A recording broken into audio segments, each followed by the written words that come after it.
자, 1항 보시면 점유자가 점유의 침탈을 당할 때는 그 물건의 반환 및 손해배상을 청구할 수 있다. 언제 청구하는 거냐면 침탈에 동그라미 해두시고 그 다음에 2항 변항의 청구권은 침탈자의 특별 승계인에게는 행사할 수 없고요. 그러나 승계인이 악의인 때는 그렇지 않다. 악의인 때는 할 수 있는 거니까 결국 누구에게 못한다는 거냐면 선의의 특별 승계인에게 못한다는 거고 3항 제1항의 청구권은 침탈을 당한 날로부터 1년 내에 행사해야 한다. 제척기간이 있어요. 자, 점유 회수 말씀드린 것처럼 점유 회수라고 써 있으면 이건 점유권에 기한 반환이지 본권에 기한 반환이 아닙니다. 그러면 점유권에 기한 반환은 언제 행사하는 거냐면 첫 번째 침탈 시의 행사고요. 두 번째는 침탈자의 선의의 특별 승계인에게는 행사할 수 없다. 자, 그 다음에 무제한이 아니라 제척기간 1년의 제한이 있어요. 자, 그럼 몇 가지 조심하실 점은 첫 번째 침탈의 경우에만 할 수 있는데 침탈이라는 것은 자기 의사에 반해서 점유가 넘어가는 걸 말해요. 대표적으로 도둑 맞았다, 강도당했다 이런 것들이고요. 그러면 시험에 가장 흔하게 나오는 이번 시험 이거 또 나왔어요. 사기당한 물건이에요. 사기를 당해서 점유를 넘겨줬어요. 그럼 사기당해서 점유를 넘겨준 건 자기 의사로 스스로 넘겨준 거지 이건 침탈당한 것이 아닙니다. 그러면 사기당한 물건에 관한 점유권에 기한 반환 청구 점유 회수가 되나요? 라고 물으면 안 돼요. 또 유실물도 자기가 잃어버리거나 사기당 넘겨졌다 때 침탈의 경우에만 할 수 있는데 그러니까 침탈이라는 것은 자기 의사에 반해서 점유가 넘어가는 걸 말해요. 대표적으로 도둑 맞았다, 강도당했다 이런 것들이고요. 그러면 시험에 가장 흔하게 나오는 이번 시험 이거 또 나왔어요. 사기당한 물건.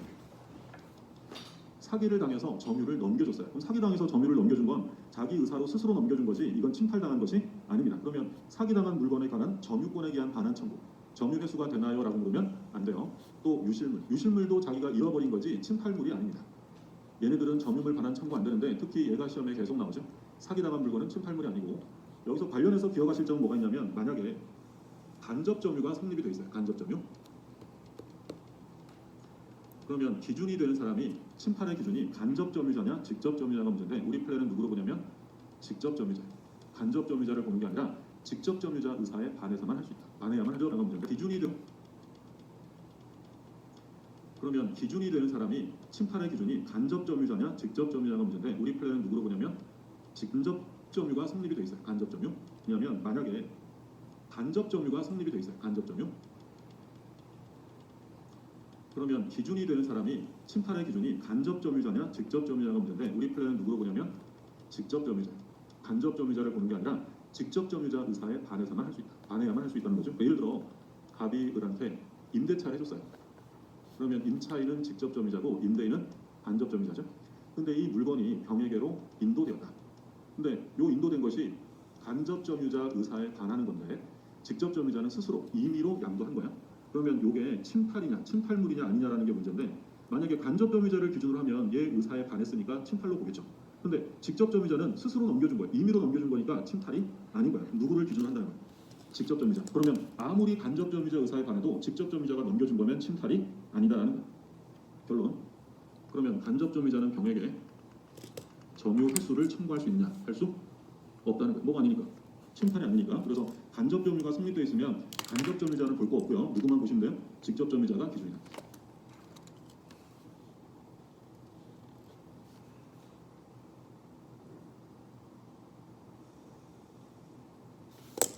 그럼 만약에 직접 점유자 의사에 반해서 넘어간 거면 그건 뭐야? 그건 침탈인 거야. 근데 간접 점유자하고는 상관없다는 점 조심하시고 두 번째, 침탈자의 선의의 특별 승계에게는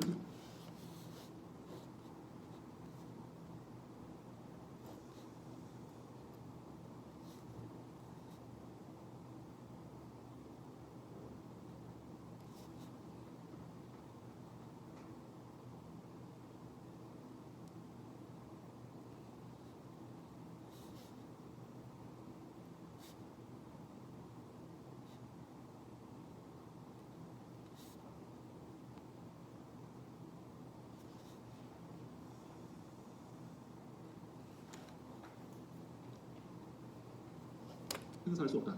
예를 들어 갑이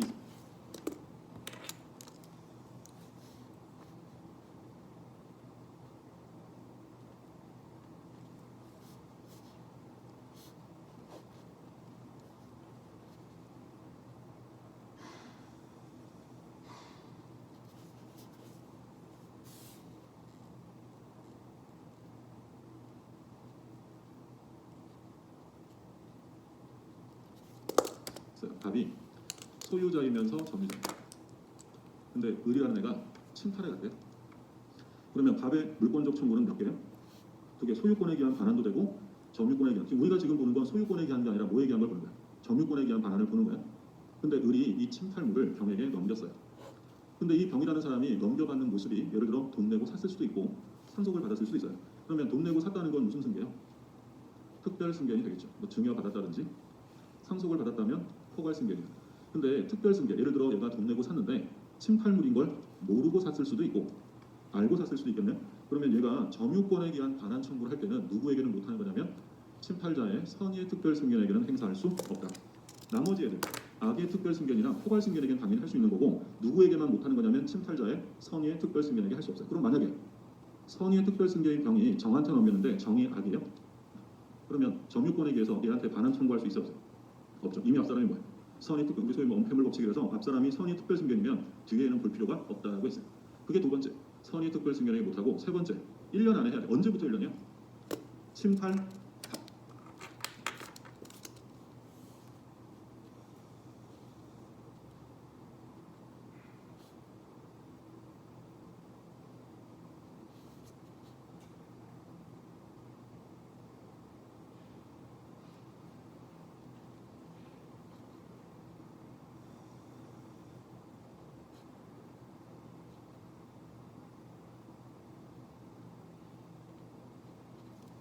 당한 날이에요. 다른 시험에서 침탈 당함을 안 날로부터 1년 틀리겠어요? 안 날이 아니라 그 사실이 있었던 당한 날로부터 1년인데 여기서 중요한 건 요 1년이 출소 기간이라는 점이에요. 그러니까 출소 기간이라는 건 1년 안에 소장을 제출해야 돼요. 그러니까 반드시 점유물 반환은 1년 안에 소송 제기까지 해야만 한다는 거예요. 그러니까 우리 제척 기간은 여러 번 봤잖아요. 제척 기간은 법원이 직권조사하는 거라고 하면서 여러 번 봤는데 그 중에서 출소 기간으로 나오는 제척 기간은 점유보호 청구밖에 없어요. 점유물 반환 1년. 좀 이따가 뒤에 방해 적어도 1년이거든요. 점유